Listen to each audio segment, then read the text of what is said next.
Cuando cada 9 de febrero recordamos a la beata Ana Catalina de Emmerich, no tan solo recordamos a una mística y visionaria estigmatizada, sino también a una incansable escritora que en medio de fuertes episodios de éxtasis fue objeto de investigaciones episcopales que la mantuvieron bajo la atenta mirada de teólogos y médicos alemanes, a pesar de lo cual, sus carismáticas respuestas, incluso llegaron a convencer sobre la veracidad de sus visiones a uno de los más incrédulos y doctos médicos protestantes. Porque sin lugar a dudas, las visiones de esta beata respondieron muchas interrogantes acerca de la niñez, de la juventud, y especialmente profundizaron dramáticamente en las humillaciones y las aberraciones sufridas por nuestro Señor Jesucristo durante su dolorosa pasión. Pero ella relató también las maravillas que Dios obró en la Santísima Virgen María. Y también otorgó luz acerca de los desconocidos martirios de los 12 apóstoles del Señor. Asimismo, esta beata se refirió a pasajes de la vida de Santa María Magdalena, de San Juan el Bautista, de los santos hermanos de Betania, de Inés, Emerenciana, de Cecilia de Roma, de Úrsula de Colonia, entre otros tantos mártires. Pero aún más que eso, en sus visiones ella relató pasajes biográficos de los patriarcas del Antiguo Testamento. E incluso al final de su vida, ella presentó visiones proféticas del fin del mundo. Por ello, es que sus detalladas y extensas visiones se ordenan en 15 largos tomos. Siendo el tomo 1, acerca del Antiguo Testamento. El tomo 2, de la Natividad de la Virgen María a la muerte del patriarca San José. El tomo 3, desde el comienzo de la vida pública del Cristo hasta la primera Pascua. El tomo 4, habla de la primera Pascua de Jerusalén. El tomo 5, abarca desde el fin de la primera Pascua hasta la prisión de San Juan Bautista. Mientras que el tomo 6, desde la segunda fiesta de los tabernáculos hasta la primera conversión de Santa María Magdalena.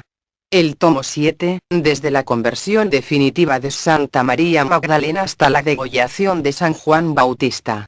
El tomo 8, relata desde la segunda Pascua hasta el regreso de la isla de Chipre.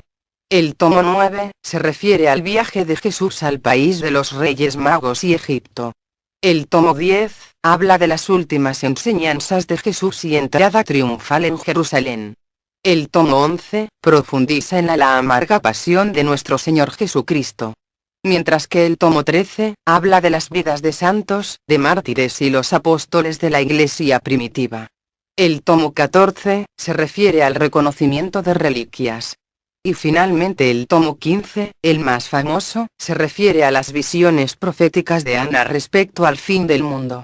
Ana Catalina de Emmerich, hija de Bernardo Emmerich y de Ana Heyer, pobres y piadosos campesinos, nació en Flanske, cerca de Coesfelde, en Münster, Alemania. En el año 1774. Cuando era apenas una niñita, ella aseguraba ver a su ángel de la guarda, bajo la figura de un niño. Muchas veces mientras laboraba en el campo veía a Jesús que se presentaba en figura de pastorcito. Desde su niñez le fue revelada la historia sagrada en diferentes visiones. La Madre de Dios, la Reina del Cielo, se le presentaba a ella en el prado como una mujer llena de belleza, de dulzura y de majestad, ofreciéndole su ternura y su protección maternal, llevándole a su Hijo Divino para que participase con la pequeña Ana de sus juegos, mientras la Virgen los observaba sonriente. Algunas mujeres y varones santos, hacían lo mismo, y venían a tomar afectuosamente las coronas que ella les tejía para el día de sus fiestas. Por ello, es que muchos apreciaban a esta niña como rara, porque le era natural tener visiones de santos y santas. Pues en su ignorancia, ella creía que todos vivían experiencias similares. Desde sus más tiernos años tuvo un don particular, el que podía diferenciar lo que es malo o bueno, santo o profano. De tal forma que cuando pasaba por un sitio donde se habían cometido grandes pecados, cuando era pequeña ella huía velozmente, pero al ir creciendo comenzaba a enfrentar la maldad, rezando y haciendo penitencia, para limpiar los lugares malditos. Conocía igualmente los sitios benditos y santificados, complaciéndose feliz en ellos, y daba gracias a Dios en ellos. Cuando un sacerdote pasaba con el viático, aunque fuera a larga distancia de su choza o del sitio donde guardaba su ganado, sentíase atraída hacia aquel paraje, corría y se arrodillaba en el camino, y adoraba la Santa Eucaristía. Distinguía los objetos sagrados de los profanos. Experimentaba cierto temor hacia los lugares donde había sepulturas de paganos, y, al contrario, se atraía por las reliquias de los santos, pues nadie sabía cómo, pero ella conocía los objetos de veneración de los santos hasta el punto de contar, no solo particularidades ignoradas de sus vidas, sino la historia de la reliquia que le presentaban y de los diversos sitios que había recorrido. Tuvo toda su vida un aprecio profundo e íntimo por las almas del purgatorio. Todas sus acciones, todas sus oraciones se dirigían a las ánimas. Sentía a menudo que la llamaban a su socorro, y recibía algún aviso cuando las olvidaba. Con frecuencia, siendo joven, la despertaban en medio del sueño una multitud de almas, y en las noches más frías de invierno seguía con ellas, desnudos los pies y en medio de la nieve, cruzaba el Vía Crucis que va desde su casa hasta Coesfeld. Desde sus primeros años hasta su muerte no cesó de consolar enfermos, de curar llagas y úlceras, de dar a los pobres lo poco que tenía. Poseían una conciencia muy delicada, el pecado más ligero la afligía hasta el punto de hacerla enfermar, y la absolución era para ella una resurrección. Todos los dones que había recibido no la impedían emplearse en sus trabajos, aun los más penosos. Desde un principio presentó una intuición profética como consecuencia de la mortificación y el trabajo espiritual. Comía y bebía solo lo necesario para subsistir, se alejaba de la gula, y al anochecer pasaba muchas horas en oración cada noche, y en el invierno se arrodillaba al raso sobre la nieve, acostándose en el suelo en unas tablas dispuestas en forma de cruz. Comía y bebía lo que los otros despreciaban. Los mejores alimentos eran para los pobres y los enfermos, y cuando no sabía a quién darlos, los ofrecía a Dios con fe sencilla, rogándole se los diera a alguno más necesitado que ella. Si había alguna cosa que ver o que oír, que no fuera concerniente a Dios o a la religión, evitaba, bajo cualquier excusa modesta, ir a donde los otros acudían, o, si se encontraba en él, cerraba los ojos y oídos. Acostumbraba a decir que toda inutilidad o perder el tiempo sin ayudar al prójimo, era también pecado. A la edad de 16 años, un día que trabajaba en el campo con sus padres y sus hermanas, el sonido de la campana del convento de la Anunciación de Coesfeld despertó con tal violencia su deseo secreto de entrar en el claustro, que cayó sin sentido. Y habiendo sido llevada a su casa, tuvo una enfermedad que la debilitó por bastante tiempo. A la edad de 18 años fue a Coesfeld a aprender el oficio de costurera, y después de haber pasado 2 años, volvió a casa de sus padres. Pidió el ser admitida en las Agustinas de Borken, en las Trapistinas de Darfeld y en las Clarisas de Münster. Pero su pobreza no le permitía pagar la dote para ingresar a la vida religiosa. A la edad de 20 años, habiendo economizado dinero que había ganado cosiendo, se fue con esta suma a casa de un piadoso organista de Coesfeld, cuya hija había conocido en su primera residencia en este pueblo. Ana Catalina esperaba que aprendiendo a tocar el órgano, encontraría medio de ser admitida en un monasterio.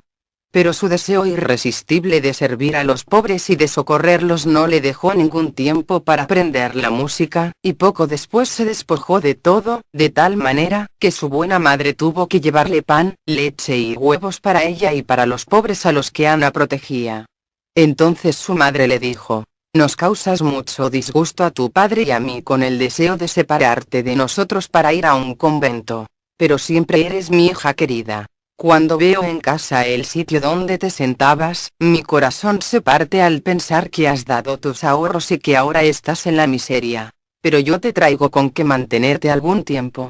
Y Ana Catalina le respondió: «Sí, querida madre. No me ha quedado nada, porque era la santa voluntad de Dios que otros fuesen socorridos por mi mano. Y como yo les he dado todo, el Señor me cuidará, y Él sabrá ayudarnos a todos». Vivió algunos años en Coesfeld en medio del trabajo, de las buenas obras y de la oración, teniendo siempre al mismo director espiritual. Era como una niña dócil y silenciosa en manos del ángel de la guarda.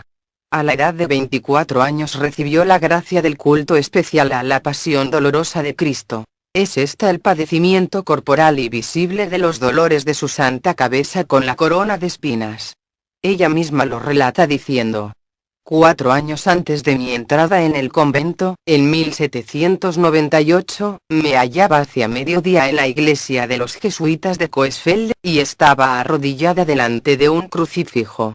Estando absorta en la meditación, sentí de pronto un calor dulce y vivo, y vi venir del altar donde estaba al Santísimo Sacramento en el tabernáculo, a mi esposo celestial bajo la forma de un joven resplandeciente.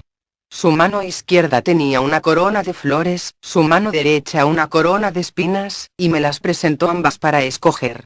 Tomé la corona de espinas. Él me la puso sobre la cabeza, y yo la apreté con las dos manos. Entonces desapareció, y volví en mí con un dolor violento alrededor de la cabeza. Salí de la iglesia, que iban a cerrar.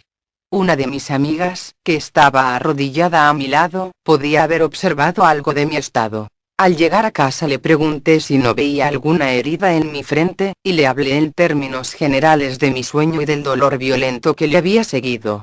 Ella no vio nada exteriormente. Pero nada extrañó de lo que yo le dije, porque sabía que estaba algunas veces en un estado extraordinario, cuya causa no comprendía. Al día siguiente mi frente y mis sienes estaban muy hinchadas, y padecía horriblemente. Estos dolores y esta hinchazón repitiéronse con frecuencia, y duraron algunas veces días y noches enteras. Yo no observé sangre alguna alrededor de la cabeza, hasta que mis compañeras me advirtieron que me pusiera otro gorro, porque el mío estaba lleno de manchas sanguinolentas. Las dejé que pensaran lo que quisieran, y me compuse el peinado de modo que cubriera la sangre que caía de mi cabeza. Lo hice así hasta en el convento, donde una sola hermana me descubrió y guardó fielmente el secreto. Finalmente, en septiembre de 1802, a los 28 años de edad, Ana Catalina Emmerich, hija de un labriego y sin dote, ingresó en el convento de religiosas agustinas de Dulmen. El convento atravesaba por circunstancias muy difíciles de pobreza. Cada religiosa tenía que atender a su propia subsistencia con su dote o con el trabajo de sus manos. Las religiosas vivían en el convento como huéspedes. Solo el hábito diferenciaba a las religiosas del resto de personas que vivían fuera del claustro. El convento de Dulmen era igual de pobre que los otros de la región de Münster. La decadencia espiritual y la relajación de costumbres también eran lo usual en las comunidades religiosas de este tiempo, lo que había provocado la supresión de muchos conventos. Vestida de seglar pasó los primeros meses Ana Catalina en el convento. Ella y su amiga Clara ocupaban la misma celda. Ana Catalina trabajó de costurera para atender a sus necesidades y los gastos de la toma de hábito. Un mes más tarde de su ingreso, recibió el hábito de la orden agustiniana y fue admitida al noviciado. En el convento de Dulmen residía un grupo de religiosas francesas que habían huido de su nación. En la Navidad de 1802 experimentó agudos dolores. En febrero de 1803, tras una visión de la cruz de Cristo ensangrentada, le fue concedido el don de lágrimas para que las derramase por las ofensas cometidas contra el Señor. Ana Catalina quiso revelar que su pesadumbre era la compasión. Era muy sensible a lo que le hacían padecer sus hermanas, porque veía y oía en espíritu los sentimientos de sus corazones, y lo que hablaban entre sí de ella y lo que deliberaban con el fin de humillarla y curarla de lo que tenían por capricho y pereza. Llegó un momento en que cada vez que lloraba era corregida, y como seguía el llanto y el derramamiento de lágrimas en la misa, a la novicia Ana Catalina le fueron impuestos diferentes castigos y humillaciones por parte de la superiora y maestra de novicias, dando muestras de paciencia y caridad. Presentaba fuertes dolores en el corazón y cerca del estómago que la atormentaban e impedían realizar los trabajos ordinarios, teniendo que guardar algunos días de reposo. El médico del convento la visitó por vez primera, diagnosticándola de padecer convulsiones. La salud la recobró, como en casa de sus padres, con la ayuda de plantas medicinales, pero la comunidad religiosa la creía débil y decaída, incapaz de asumir los trabajos del convento, por lo que a las monjas les parecía mejor despedirla ahora, antes de la emisión de los votos. Estos pensamientos leía Ana Catalina en los corazones de las religiosas de comunidad, y la penetraban y herían sobremanera su corazón. Ciertamente, la causa de su mal era espiritual, y tan solo los medios espirituales podían aliviarle los dolores.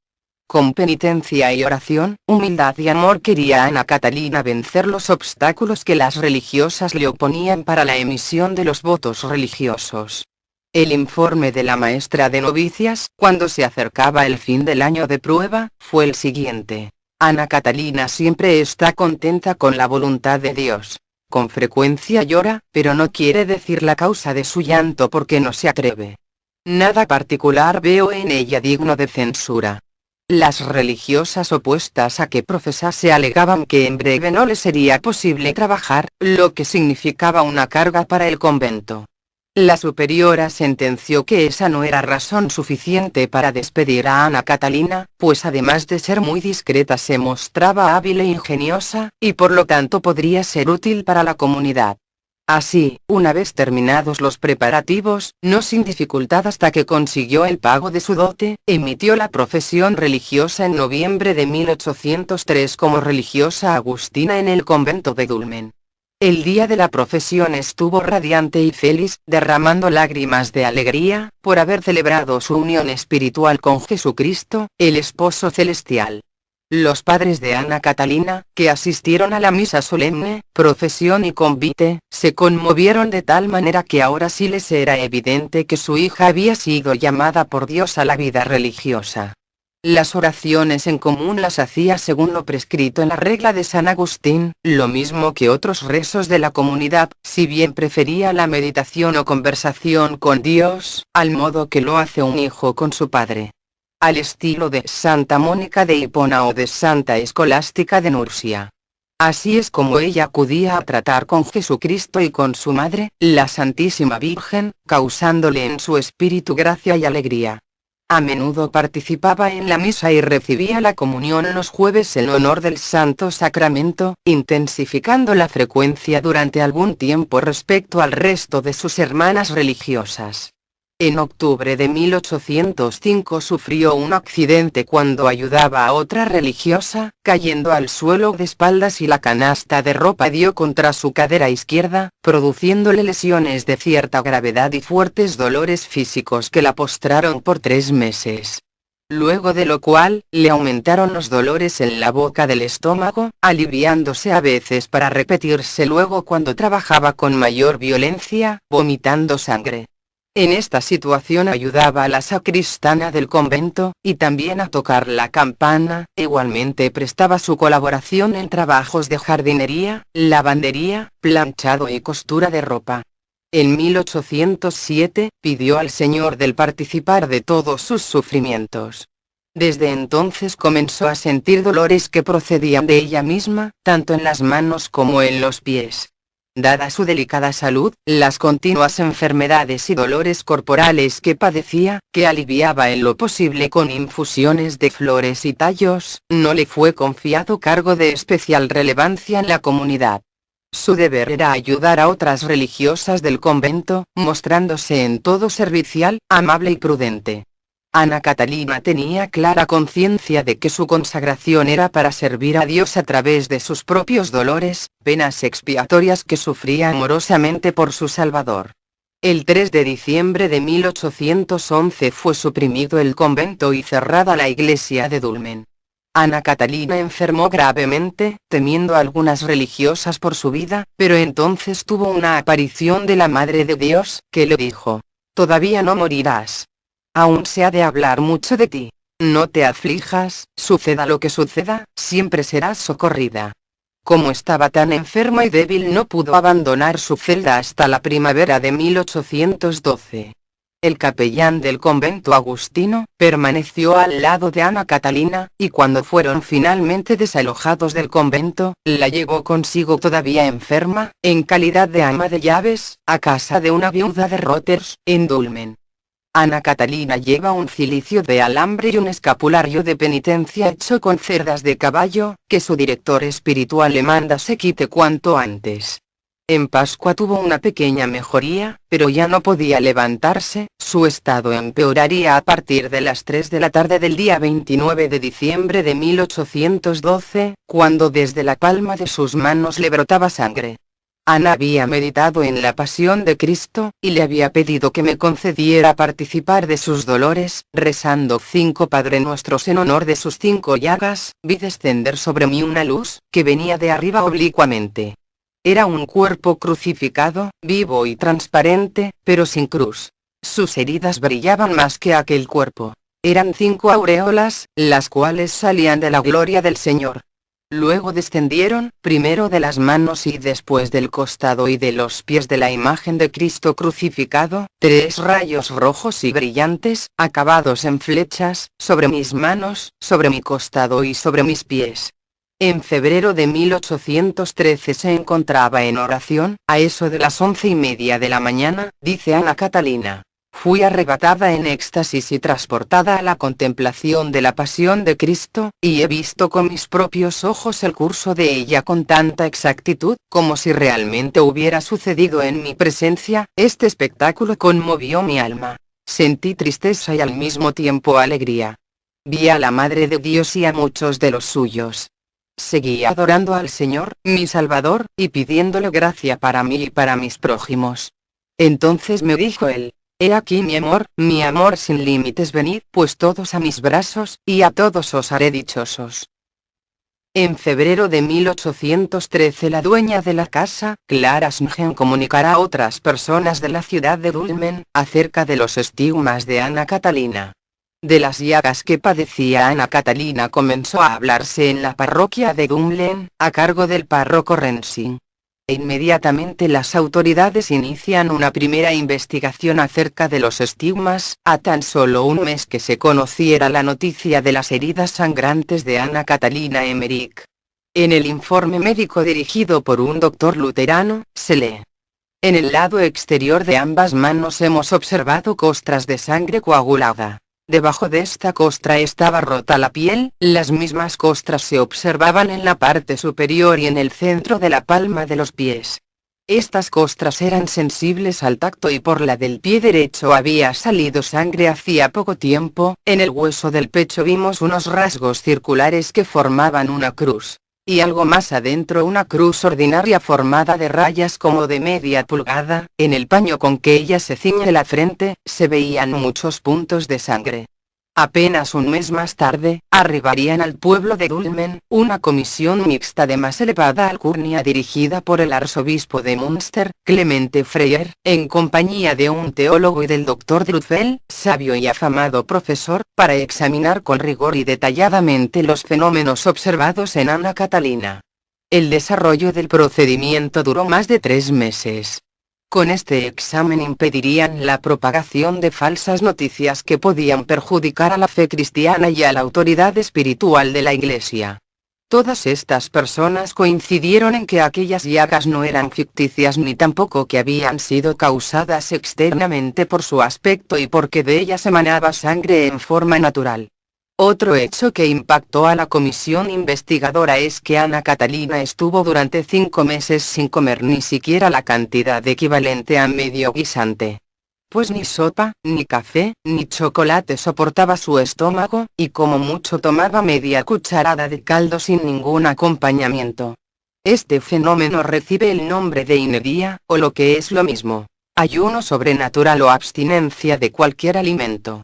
La cruz que tengo en mi pecho, reveló Ana Catalina en la visión que tuvo en octubre de 1820, hace largo tiempo que la tengo. La he recibido alrededor de la festividad de San Agustín. Respecto a este fenómeno, el doctor Brentano dirá: es cosa que traspasa el alma ver tales señales en el miserable cuerpo demacrado de esta paciente llamada Ana Catalina Emmerich. 6 años más tarde, la visitarían el conde Federico Leopold Stolberg y su esposa, acompañados por el doctor Overberg. Era viernes, y de las llagas de las espinas le había salido mucha sangre. La dueña de la casa, le dice al conde que Ana vivía sujeta a las palabras de su confesor en asuntos de la vida espiritual. Quienes con ella habitaban se acostumbraron a considerarla como a una enferma que no necesitaba cuidados especiales ni particular asistencia. Ana relató al doctor Brentano: por la noche tuve mucho que padecer, pero si puedo sufrirlo en paz, todo me parece muy suave. Es muy dulce pensar entonces en Dios. Un solo pensamiento dirigido a Dios tiene a mis ojos más valor que el mundo entero. Las medicinas no puedo tomarlas, porque las vomito. Bajo estas circunstancias Ana Catalina fue favorecida con visiones, y con vivos y continuos dolores, sin que ello fuese motivo para perder la alegría y afabilidad, la sencillez y la paciencia. Por espacio de 6 años llevó sobre sí el peso y el dolor que le causaba la forma rebelde y punzante de comportarse su hermana menor, Gertrudis, a quien había llamado para que la atendiese y cuidase también del anciano y enfermo sacerdote Lambert, el más fiel amigo de Ana Catalina, que vivió también en la misma casa hasta su fallecimiento. Cuando ella se encontraba mejor los empleaba en trabajos de modista, de cuyas hábiles manos salían camisas, vestidos y otras prendas para pobres, enfermos y niños. Por el doctor Brentano sabemos que en diciembre de 1819 Ana Catalina estaba extraordinariamente alegre, trabajando con mucho entusiasmo en hacer gorritos y vendas para la cabeza, para dárselas a los niños y a las mujeres pobres el día de Navidad. Estaba contenta con su obra. Sonreía y la alegría irradiaba su semblante. En su rostro claro y sereno se veía la expresión bondadosa y complacida de aquel que quiere sorprender a otros descubriéndole de repente a uno de sus mejores amigos, a quien tenía escondido. Durante este mes de diciembre consiguió un aumento de dinero para hacer frente a los gastos de mantenimiento.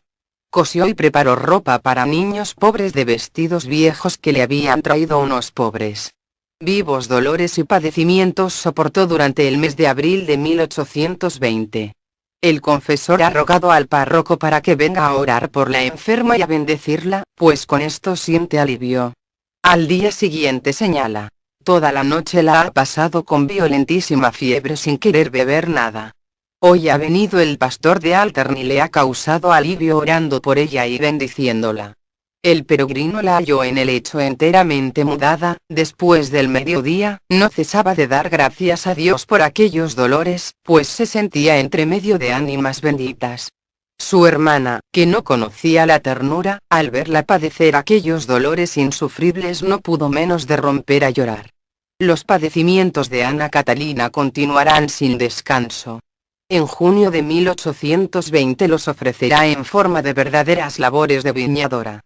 Pues ella relata una visión en que fui conducida por mi guía a una viña situada al occidente de la casa nupcial. Se hallaba esta viña en lamentable estado, las vides se hallaban entre ortigas, algunas muy altas y otras pequeñas. Allí donde la cepa era buena, las ortigas crecían altas y recias, pero no punzaban tanto como las muy pequeñas que en gran número cercaban y consumían vides más endebles. Lástima causaba ver la viña, mas se me dijo que yo tenía que trabajar en ella. Había allí un cuchillo en forma de hoz, con 2 filos, para podar las parras, una pala para cavar y un cesto donde llevar los abonos. Me señalaron el trabajo que yo habría de hacer. Esta labor era al principio muy penosa, pero al fin dice así Ana Catalina. Después me acompañó mi guía a la Jerusalén celestial. Subí a una gran montaña, y llegué a un jardín, del cual cuidaba Clara de Montefalco. En las manos tenía esta santa llagas resplandecientes, y en la cabeza una brillante corona de espinas. Me refirió las gracias que había recibido el día de la Santísima Trinidad, y me dijo que con ocasión de esta fiesta debía yo prepararme a un nuevo trabajo. Desde que empecé a laborar en esta viña espiritual, los dolores que siento son de otra manera.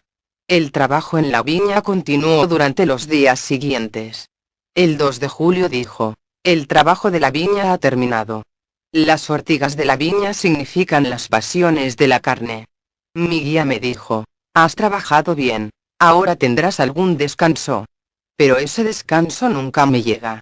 Sin embargo, el 10 de agosto refiere Ana Catalina. Esta noche tuve que trabajar mucho en las viñas a causa de la falta de caridad en el clero. Mi trabajo era semejante a los padecimientos que vinieron sobre mí en el jardín de Clara de Montefalco, la cual también aquí me acompañó y me mostró un cuadro cubierto de maleza. Como no sabía yo la manera de arrancarlas, Clara me dijo que me arrojara sobre ellas, y que en premio de este trabajo obtendría las hierbas buenas que crecían en medio de las malas. Me arrojé sobre la maleza y fui desgarrada por las espinas. Los dolores que sentí fueron tan agudos que no pude menos de gritar.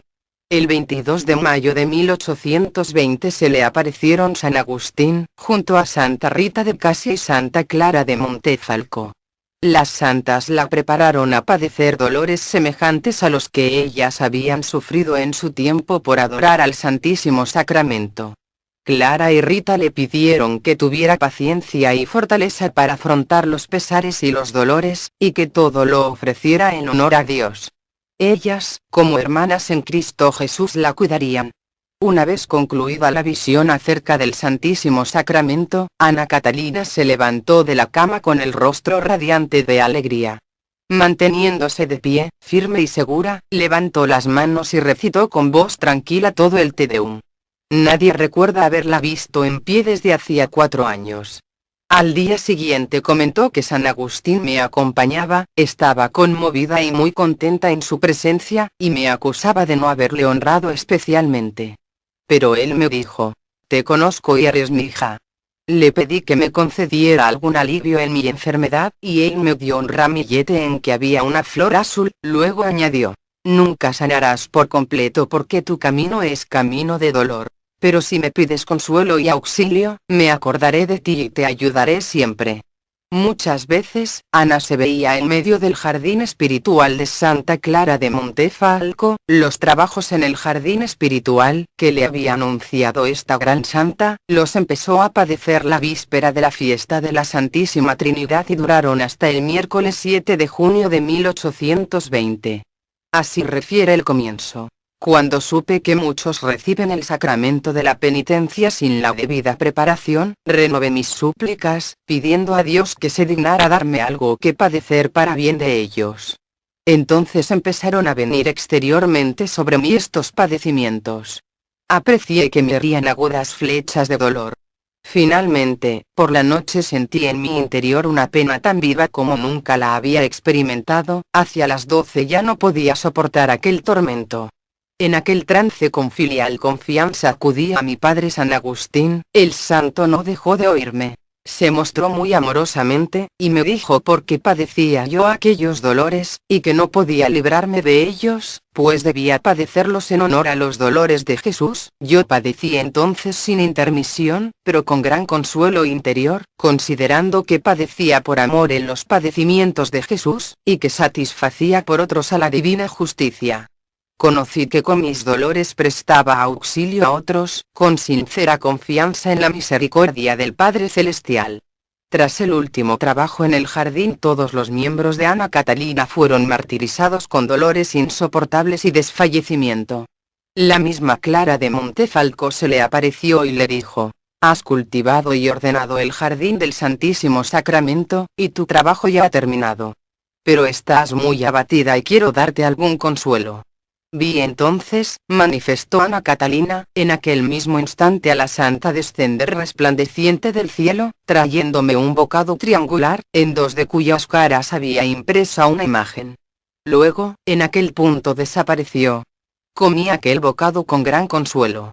Me pareció muy suave y me confortó mucho. Me fue mostrado todo cuanto había trabajado en aquellos días, las deudas que había satisfecho, los castigos que había expiado. Todo esto lo vi en una procesión con el Santísimo Sacramento del altar. Al verla tan debilitada, su confesor, el padre Limbert, propuso a Ana Catalina la casa de su hermano Clemente, panadero y cervecero, viendo en ello la voluntad de Dios. Aquí pasará el resto de sus días. En abril de 1822 la maltrecha salud de Ana Catalina empeoró. Además de la tos, los vómitos y dolores en el bajo vientre, padece agudos dolores en el rostro. Los labios los tiene hinchados. No puede hablar ni beber. Las medicinas no le servían de nada. En esta situación permanecerá agobiada por dolores durante 7 días. En agosto de 1822 padecerá fuertes dolores de cabeza que la hacían delirar, indicando varias veces haber sido herida de un tiro en el cráneo porque le parecía que se le hacía pedazos. Un día de agosto de este mismo año refirió: por la tarde había yo ofrecido mis dolores por los que están en peligro, para que éste se les convierta en bien. Entre tanto gemía fuertemente, sintiendo mi cabeza destrozada. Los arduos, violentos y sufridos trabajos de Ana Catalina, a modo de crucifixión, continuaron dando su fruto en los meses siguientes. Llena de paz y en un estado de postración mortal transcurrieron los últimos meses de vida de Ana Catalina. Además de referir los misterios de la vida de Jesús, continúa relatando las visiones que tenía al tiempo que expiaba con sus padecimientos a enfermos y moribundos. He visto, decía, porque he padecido tantas enfermedades. He visto la imagen de Cristo, grande, gigantesca, entre el cielo y la tierra, vi rayos de varios colores, pero todos significaban dolor, llanto y pesar que descendían sobre muchos hombres de todo género de estados y condiciones. Cuando yo me compadecía de alguna desdicha y hacía oración, aquellos rayos de dolor venían a herirme, afligiéndome con toda suerte de penas. La mayor parte de ellas las recibí de mis conocidos. Aquella imagen era de Jesús. Estaban también allí la Santísima Trinidad, que aunque no la vi, sentí su presencia. Antes de la fiesta del Corpus de 1823 padeció duros y violentos dolores que creyó encontrarse al final de la vida. El día del Corpus temía que los vómitos le impidieran comulgar, pero pidió esta gracia a Dios, y sus ruegos fueron escuchados. Súbitamente sintió mejoría y pudo recibir la comunión. El doctor Brentano dice: Ana entra en un martirio espantoso a favor de la Iglesia. Es atormentada, crucificada. Se le hinchan el cuello y la lengua. Los dolores desfiguran sus miembros. Padece por los que no quieren hacer penitencia. Bárbara y Catalina están a su lado. No pierde el ánimo. Ha tomado sobre sí estas penas y ha de soportarlas hasta el fin. Cuando ora, obtiene algún consuelo, pero luego le vuelven los dolores. Está muy enferma. A los dolores en los ojos se añaden los vómitos. Padece hasta perder el conocimiento. Ya no ve ni puede hablar. El 6 de enero de 1824 recrudecen la fiebre, dolores reumáticos y convulsiones. Su espíritu ora por las necesidades de la Iglesia y los moribundos. ¿Quién podrá describir su espantoso estado de dolor? Solo puede concebirse alguna idea de él, oyendo sus constantes ayes, sus roncos gemidos con que clama a Dios en busca de auxilio, sus entrecortadas plegarias pidiéndole consuelo, ella que ordinariamente no despegaba los labios en medio de los más violentos dolores. El médico decía que la muerte era de esperar de un momento a otro. En un momento, se la escucha decir: «Mil gracias te doy, oh Señor, por todo el tiempo de mi vida». La situación de Ana Catalina empeoraba y sus dolores se acrecentaban cada día que pasaba, con mayor severidad. Gime de día y de noche. La espalda la tiene completamente llagada a causa de la inmovilidad en que se halla. No puede dormir. Permanece medio sentada, medio acostada. Los ojos constantemente cerrados. A finales de enero de 1824 recibe la visita de sus hermanos y sobrinos, con quienes solo puede hablar unas pocas palabras. El día 27 de enero la fiebre colorea sus mejillas. Las manos las tiene muy blancas y los estigmas brillantes como plata. Este mismo día recibió con pleno conocimiento el sacramento de la extrema unción. Respiraba con mucha dificultad. El 7 de febrero, en medio de los dolores, oró diciendo: «Mil gracias te doy, mi Señor, por todo el tiempo de mi vida. No como yo quiero, oh Señor, sino como quieras tú». El último día de su vida, 9 de febrero de 1824, Ana Catalina consintió diciendo: «Pronto habrá concluido todo. Entre tanto permaneceré en la cruz». A eso de las 5:30 llegó el peregrino a la habitación de la moribunda, en el momento en que el confesor decía: «Esto toca a su fin». Se hallaban en la estancia la hermana, el hermano y la sobrina de la moribunda, el arzobispo Elgenberg, la hermana del confesor y la dueña de la casa anterior, la señora de Clemente Lindbergh. Todos estaban de rodillas en oración, ya habían encendido el cirio de la agonía. Estaba la enferma reclinada en su cama, mientras respiraba pausadamente. Su rostro tenía una expresión muy grave y profunda. Sus ojos elevados miraban al crucifijo, el confesor la consolaba dándole a menudo a besar la cruz. Ella buscaba siempre con los labios los pies del crucifijo, muy humildemente, sin tocar la cabeza ni el pecho, y los retenía entre los labios. Aquella fue la última vez que la vio con vida el peregrino. Cuando volvió a la habitación inmediata donde los otros se hallaban sentados o de rodillas en oración, estaban dando las 8, el confesor rezó las preces de los agonizantes. Ella suspiraba diciendo muchas veces: «Ayúdame, Señor.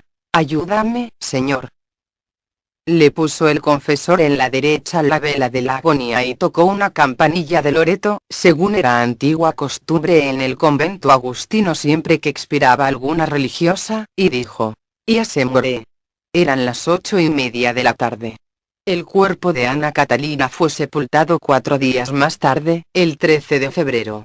Porque numerosas personas asistieron al entierro en Dulmen. Todas estaban emocionadas y lamentaron la muerte de su intercesora ante Dios, Ana Catalina Emmerich. Este mismo día un extranjero, en representación de un médico holandés incrédulo, se presentó ante el padre Rensing, ofreciéndole dinero a cambio del cuerpo de Ana Catalina, siendo rechazado. Por el lugar corrió una voz de que se habían robado el cadáver. Por lo que se abrió la tumba la noche del 21 al 22 de marzo de 1824. El cadáver estaba enteramente incorrupto y las llagas de los pies eran todavía visibles. Posteriormente los restos fueron depositados en el Hospital de las Hermanas de la Caridad, y definitivamente en el cementerio adyacente. Sobre ella colocaron la misma losa y encima una cruz, con esta inscripción: Ana Catalina Emmerich, hermana agustina. Testamento espiritual de Ana Catalina Emmerich. Me había entregado enteramente a mi celestial esposo, y él hizo de mí lo que fue su voluntad. Poder sufrir tranquilamente me ha parecido siempre el estado más digno de ser deseado en esta vida, pero a este punto nunca llegué. Las enfermedades, dolores y aflicciones nunca me faltaron, y las recibí siempre con gratitud y amor a Jesucristo, mi divino esposo. Porque fui yo que los había pedido a Dios para librar de ellos a otros y padecerlos del todo o en parte por los demás, o los había recibido de Él en expiación de culpas ajenas, viniendo sobre mí las enfermedades del cuerpo de la Iglesia, esto es, los pecados y las faltas de estados enteros y de personas influyentes, para llevarlos sobre sí en forma de enfermedades y dolores varios y satisfacer por ellos a la divina providencia. Este es el sentido y el significado último de los estigmatizados: presentar a los hombres de buena fe hechos tan admirables como incomprensibles, convirtiéndose así en predicadores mudos, pero elocuentísimos, de la verdad. La razón se resiste a creer, y para que los ojos del alma se abran a la luz necesitamos de la ayuda sobrenatural. Y uno de los muchos medios que el Señor emplea es el de los estigmatizados, que les permite a la humanidad de su tiempo la misma comprobación que Cristo facilitó a los de ayer. La realidad tangible de sus llagas abiertas donde, como Santo Tomás, podamos palpar y meter los dedos. Porque todos los dolores, penas y sufrimientos tenían una significación espiritual. Aceptación de los males, penas y sufrimientos ajenos, y la caridad emprendida para que los males,